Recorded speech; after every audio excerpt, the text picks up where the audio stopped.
بسم اللہ الرحمن الرحیم۔ جنت کا بیان۔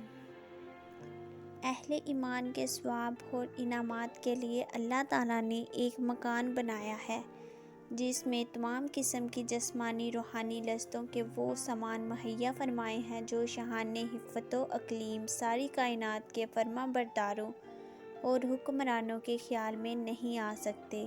اسی کا نام جنت ہے۔ جنت میں اللہ تعالیٰ نے اپنے ایماندار بندوں کے لیے انواع و اقسام کی ایسی نعمتیں جمع فرمائی ہیں جنہیں نہ آنکھوں نے دیکھا ہے، نہ کانوں نے سنا ہے اور نہ ہی کسی آدمی کے دل پر ان کا خطرہ گزرا، تو ان کا وصف پوری طرح بیان میں نہیں آ سکتا۔ اللہ تعالیٰ عطا فرمائے تو وہی ان کی قدر معلوم ہوگی۔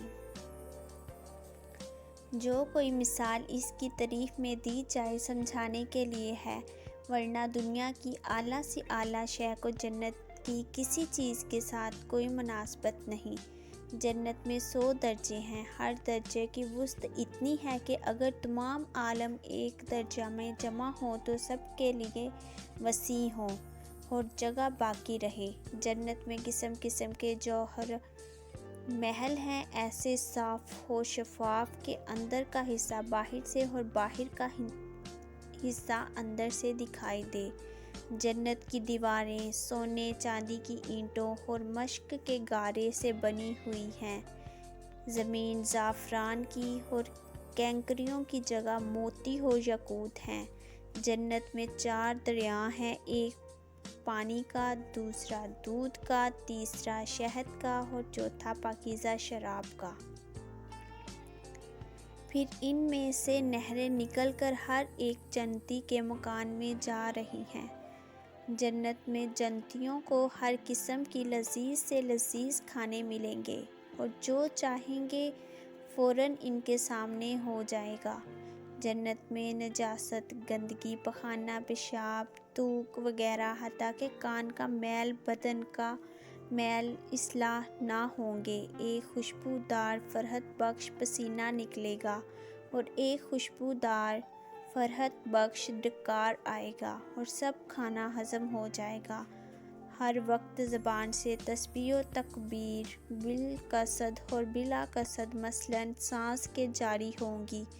باہم ملنا چاہیں گے تو ایک کا تحت دوسرے کے پاس چلا جائے گا۔ جنت میں کم از کم ہر شخص کے سراہانے میں 10,000 خادم کھڑے ہوں گے۔ جنتیوں کے نہ لباس پرانے پڑیں گے اور نہ ان کی جوانی فنا ہوگی۔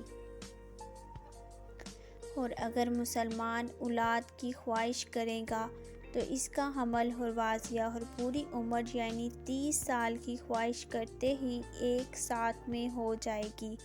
جنت میں نیند نہیں کہ نیند ایک قسم کی موت ہے اور جنت میں موت نہیں۔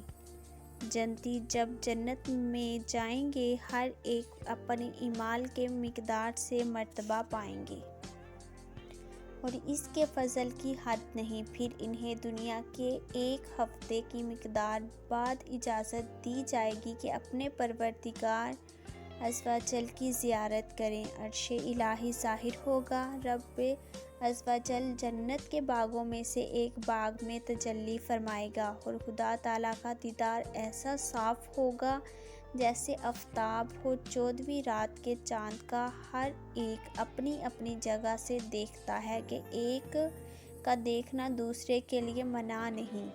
ان میں اللہ عز و جل کے نزدیک سب میں محظوظ وہ ہوگا جو اللہ تعالیٰ کی وجہ کریم کے دیدار سے ہر صبح و شام مشرف ہوگا۔